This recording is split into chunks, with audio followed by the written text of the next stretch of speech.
আমি মাত্র এই মুরগিগুলো কাটছি, তো এখন আরেকটা মুরগি কাটবো, তো ভাবলাম এটা একটা ভিডিও করি। শুরুতে গলার সাইডের এই চামড়াটা ফেলাই দিন, তারপরে এখানকার এই চামড়াগুলো ফেলাই দিতে হবে।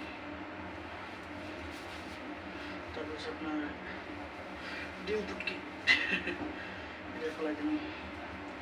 তারপরে সোজা করে পিছন দিক থেকে সোজা বরাবর গলার হাড় পর্যন্ত আসবো। তারপরে লম্বা একটা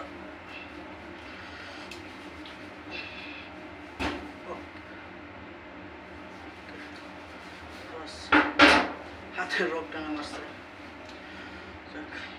তারপরে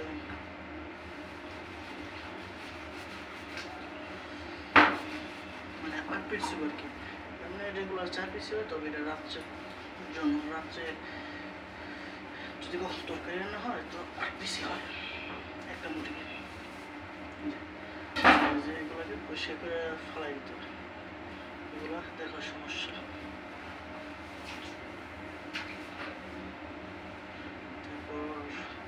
আর আরেকটা বিষয় হলো এখানকার সৌদিয়ানরা আপনার আমরা বাংলাদেশে কেউ বিয়ে বাড়ি বা অন্য কোনো জায়গার মধ্যে রান নিয়ে ঝগড়া, যদি রানে মাংস কম থাকে এই বুকের পিসটার থেকে এই রান নিয়ে ঝগড়া লাগে। আর সৌদিয়ানরা হয়েছে এই বুক নিয়ে, বুকের মধ্যে মনে করেন যে মাংস বেশি থাকে, তো বুকরে বলা হচ্ছে সদর। তো এখানে এসে আপনার এরা এসে ঝগড়া করবে সদরের লাগে। কেউ যদি রান দেয় খুব লা লা লা মাফি, মানে লাগতো না, এটা না।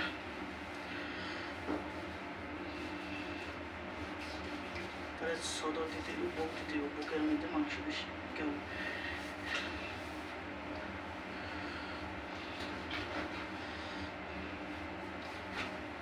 তারপরে অনেকে আছে কি করবো, একটা দেওয়ার পরে আটটা জিয়াদা, মানে আরো একটা দাও বা আরো দাও, তো আরো হারে দিতে হবে। তারপরে খাইয়ে দেয়, আবারও আসবো, খাইয়ে দিয়ে আবারও নিব, আবার এসে দেবো, হ্যাঁ দিত একটা জায়গা 2টা 3টা পর্যন্ত নেই।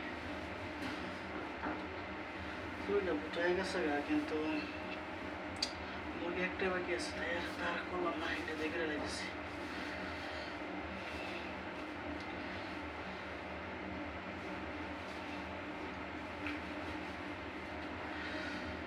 ঘাস ফুলের সাথে আমি একাই কথা বলি, ঘাস ফুলগুলো সব ছন্ন ছাড়া।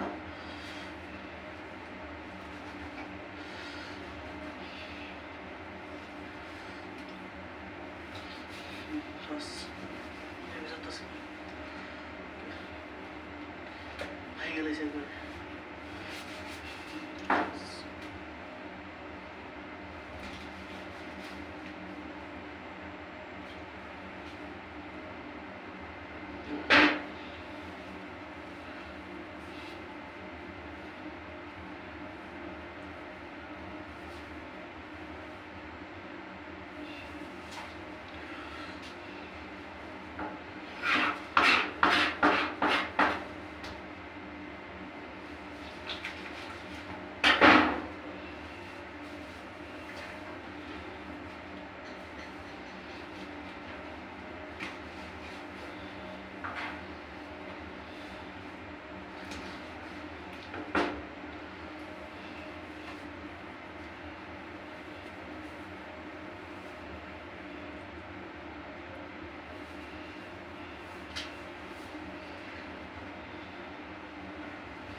খালাস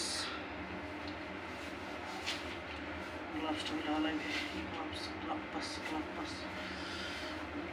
গ্লাভস তো এগুলা ফলাই দিছি। তবে তো এগুলো কাটলাম, যদি এগুলো রান ছোট, তো যখন ফুল কাটবো তখন আর কি রান বড় হইব। 4টা করবো, এখন তো 8 পিস।